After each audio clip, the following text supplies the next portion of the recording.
के गर तिमीले ए बा यो हात खुट्टा सबै फालेर के गर्न खोजेको तिमीले भन त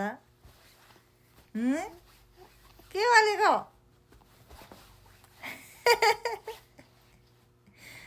आमा आमा खेली गरेको हो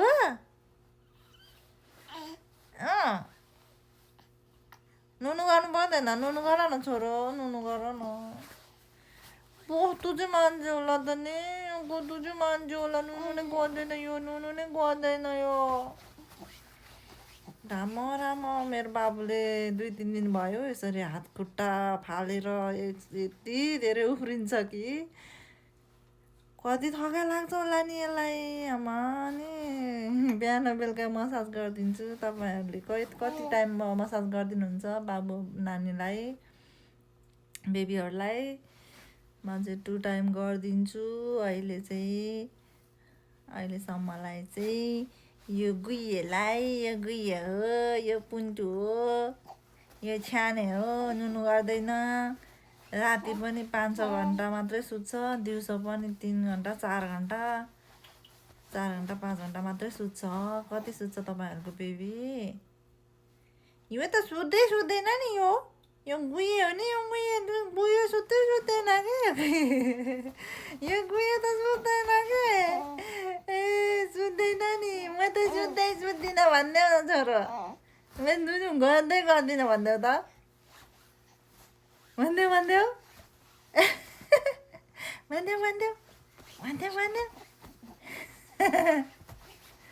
आमा यसले त लुगाहरू त भस्म बनाउँछ मोजा त बिहान लगाइदियो बेलुका त पुरै त्यो घिरौँलाको जालो जस्तो बनाइसक्यो हुन्छ ए जाना तिमीले के गरेको नि के गरेको यो गएर के गरे होला यो त छ्यानीले त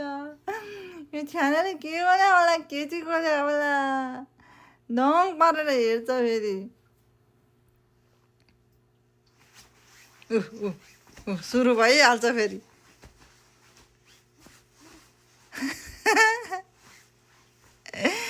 मेरो छोराको ड्युटी सुरु भयो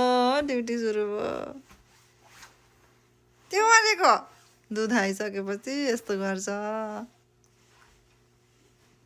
ढेउ गरिदिनुपर्छ उसको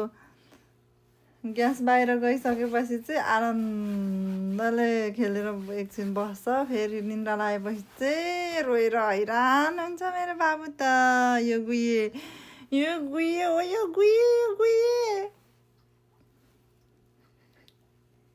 तिमी गुइया छोरा आमा दङ परेर हेरेको छ नि दङ परेर 2 महिना पुग्यो होइन यस्तो यो मान्छेको पारा के होला ल समुद्रमा पौडी खेल्न लग्यो भने स्विमिङ सिकाउनु पर्दैन के गरेको तिमीले छोरो आमा खेली गरेको अब बोक भन्छ है यसले बोक भनिसक्यो सङ्केत जनाइसक्यो बोक्नु मामु भनेर